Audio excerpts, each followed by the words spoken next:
Quand tu fais un nouveau fichier InDesign, ici, un nouveau document dans InDesign, puis tu coches bloc de texte principal, ben, comme j'ai fait dans ce document-ci derrière, ce que ça fait, c'est que dans le fond, quand tu rajoutes du texte, tu as un bloc de texte au début, puis quand tu rajoutes du texte, ça coule là, d'une page à l'autre.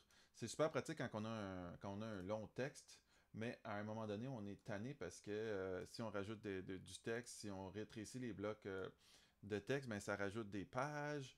Et on veut plus, on veut que le texte soit dans une page, qu'il soit dans une page, reste dans cette page-là. Gars, mettons, je rétrécis mon texte bien gros, là. À un moment donné, il va me rajouter une autre page. Ici, vas-y, rajoute des pages.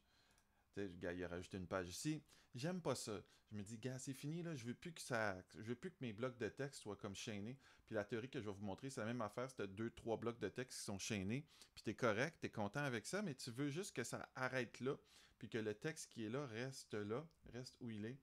Alors, je te montre la théorie ici.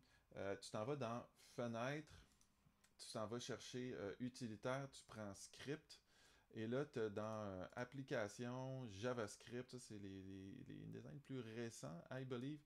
Toi, ce qu'il faut que tu trouves, c'est le split story qui est ici. Fait que là, je vais juste te montrer un petit peu la petite théorie de split story, là, ici. Là. Mettons que j'ai deux blocs de texte qui sont ici, puis que je remplis un bloc de texte, mettons, avec du texte de substitution, juste pour te montrer ici, puis que mes blocs de texte sont chaînés. Mettons, juste pour te montrer le truc ici.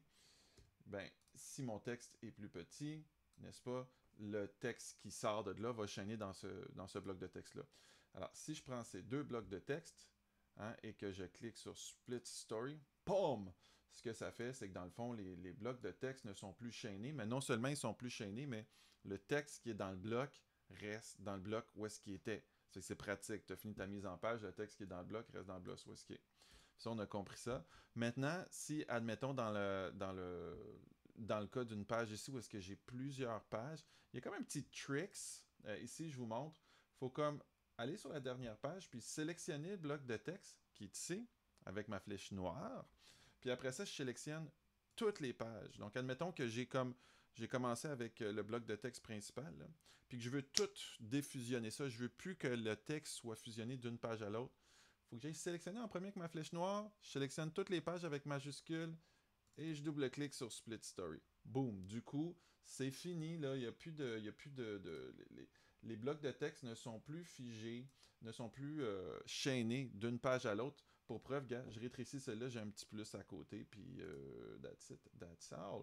Fait que là, maintenant, si je m'en vais à la page 9, puis que je change mon bloc de texte de taille, ben je le vois, il y a un petit plus. Ça n'a pas rajouté une page à la fin, ce que j'aime pas.